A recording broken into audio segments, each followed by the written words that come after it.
Hey folks, in this lesson I want to talk about the best way to learn and practice the modes. That's a little bit clickbaity, I'll give you that, but I think it maybe isn't as bad as it used to be because we have things like YouTube and things now. There's loads of great lessons talking about the modes of the major scale and various other theoretical concepts, but there's still, I think, confusion regarding the modes and maybe a disconnect between the music of what's going on and the theory of what's going on. I think most people can pick up the theory, I guess with most things, because you can read in books and obviously there's videos, as I said, on YouTube talking about it. But this idea of being able to really hear the sound of certain modes in context, hearing them in songs, or if you're wanting to use that sound in your own compositions, improvisation, whatever, I think there's a disconnect there. And I think it might be because of the theoretical way it can be taught, you can get kind of caught up in that. So the point in this lesson is basically for people who really kind of know the theory of the modes already. So you can rattle off maybe the intervallic structure of them, their names, if you can actually say all their names, it's a big bonus as well. But really, what I'm going to be talking about this lesson is ways of really hearing them and getting the sound of the modes under your fingers into your brain, however you want to talk about it, so you can use it in your own playing and hear it basically. Okay, so let's get started. The first thing I want to talk about, very typical way of learning the guitar, or maybe it's been taught, is here's a scale, this is what it looks like on the guitar, it's nice little patterns, that's great, the human brain loves patterns, it's like yay, it's memorized all these shapes. So in a way it becomes more of a physical exercise in placing fingers in the location rather than hearing and listening to what's going on. So sometimes when you start with modes or whatever, and you might learn a shape, or something like or something like that, and then you're playing all over the fingerboard. One way of really getting into what's going on here is you can play these things on a single string. It's kind of this unitar approach. When you're doing that, you're taking string crossing and lots of physical elements out of what's going on from playing the guitar, and you can then focus a little bit more on listening to what's going on.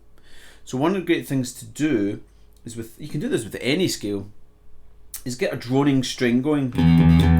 So say an E here, and that's going to be your tonal center. This is one of the most important things about hearing the sound of modes. It used to be, back in the day, people would say, okay, play C Ionian, D Dorian, E Phrygian, and people would do that and go, I'm not really hearing what's going on, or it wouldn't really make sense, because really what you're doing is then playing inversions of the C major scale then, really.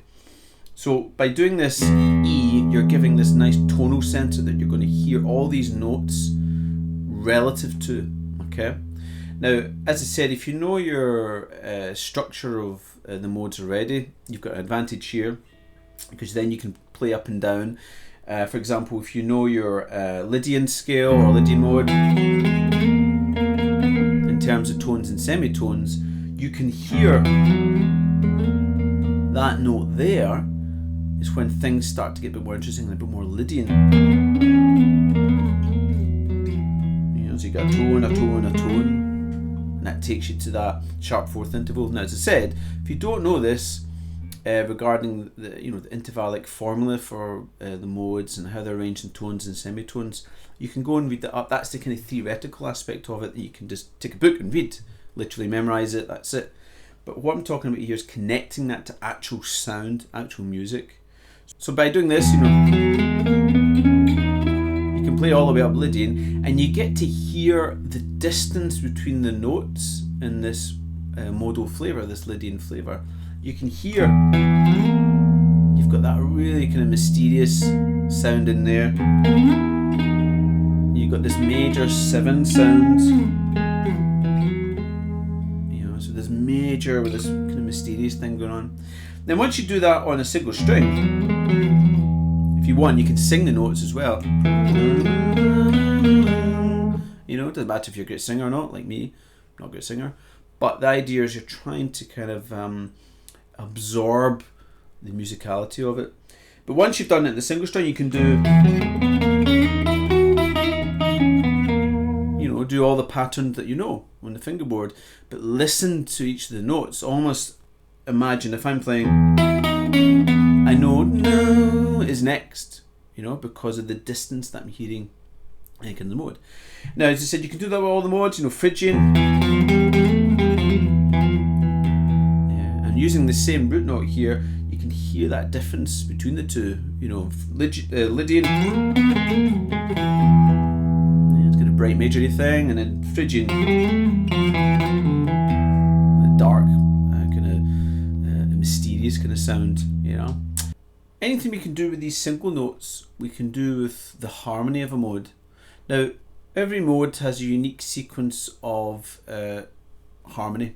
Just like the major scale, if you harmonize the major scale, which of course is the Ionic mode, you've basically got your major, minor, minor, major, major, minor diminished. That's your sequence of kind of triadic harmony. Then you can get to sevenths and so forth from there.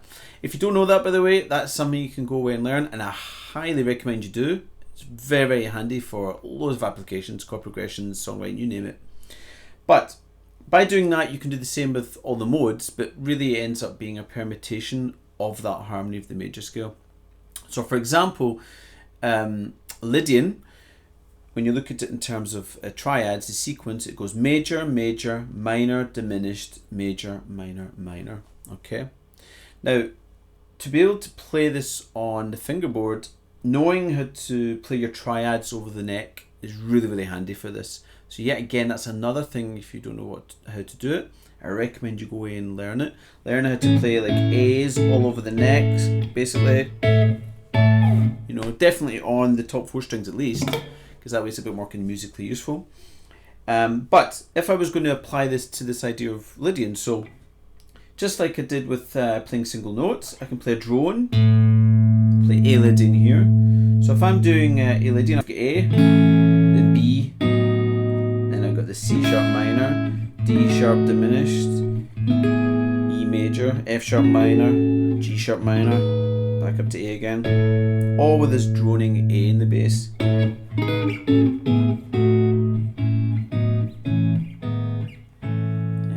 So you can hear you're hearing this harmonic aspect of Lydian, you know, and it gives you something really useful to come up with Lydian sounding chord progressions, if you will.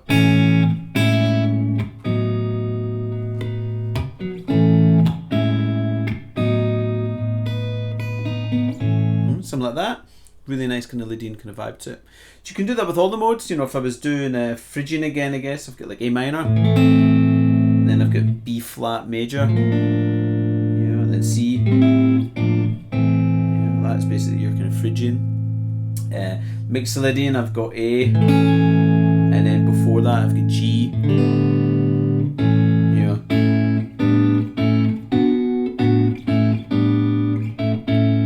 All that kind of sound.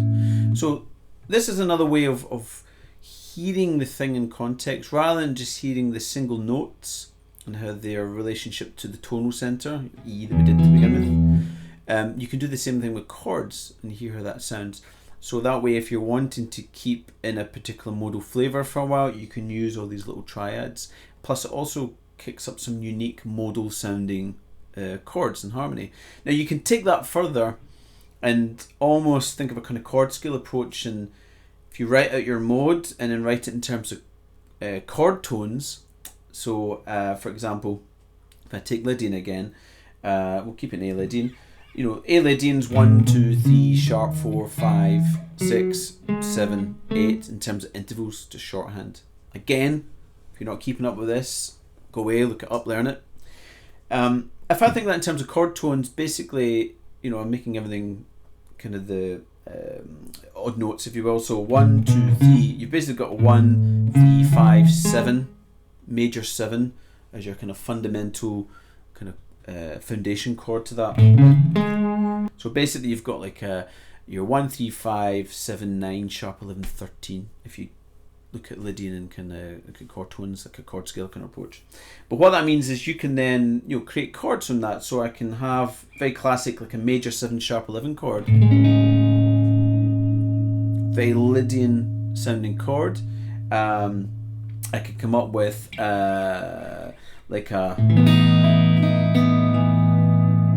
lovely chord like that, and so forth. Yeah, so you can come up with all these static chords that bring in the modal flavor, and you can do that with all the modes. Again, Phrygian, one of my favorites, of course. You know, kind of sus flat 9 type chords, or I could do like a kind of chord down there, you know. So that way, you're getting to hear the sound of everything in just one kind of static chord. So if you're wanting to jam over some Phrygian or whatever, you could just do a little vamp on a static chord like that, and you've got all the information and all the kind of real flavor in that one kind of chord.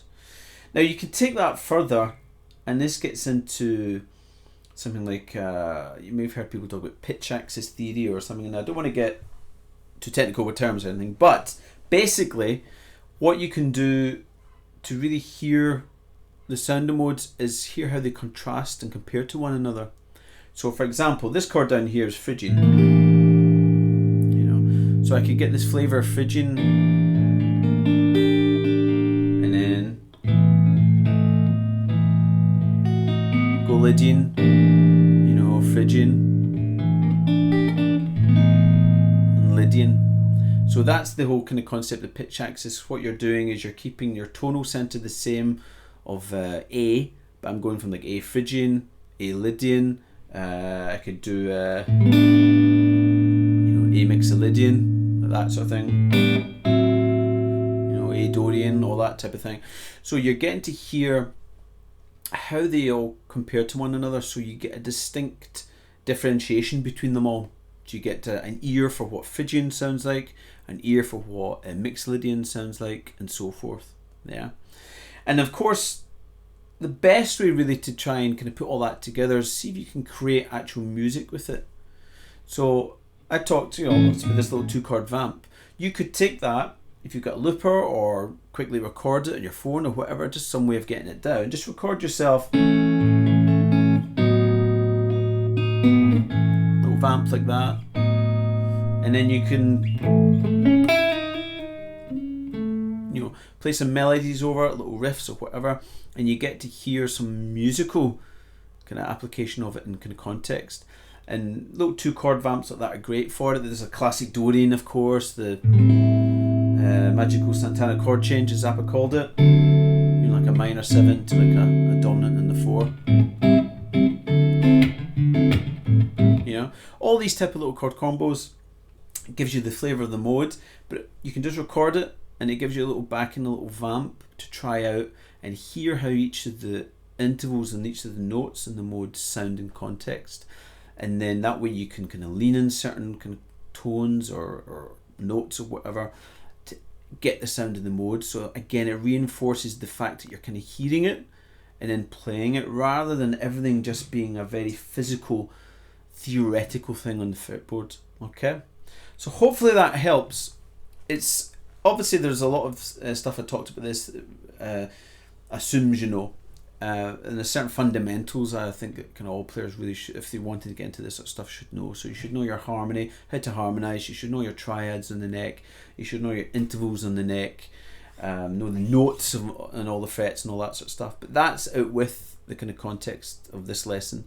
Basically, what I want you to take from this is just ways to try and practice hearing those modes rather than just shredding up and down on 3-note per string forms. Really, you're just, you know, you're just going through patterns. You're not really hearing the music as such. This way it opens your ears a little bit more, and then when you go back to maybe doing something like that, if you want to work on some technical aspects, you're kind of hearing it in a kind of different way. Okay, so hopefully that was helpful. If it was, please like the video. It helps getting the video seen and generally gets me feedback to what people kind of want to see in the channel. And of course, if you're not subscribed, please subscribe to the channel. Check out Master the Guitar on Instagram, Facebook, Twitter, all the kind of usual places. And I hopefully will see you soon for another video.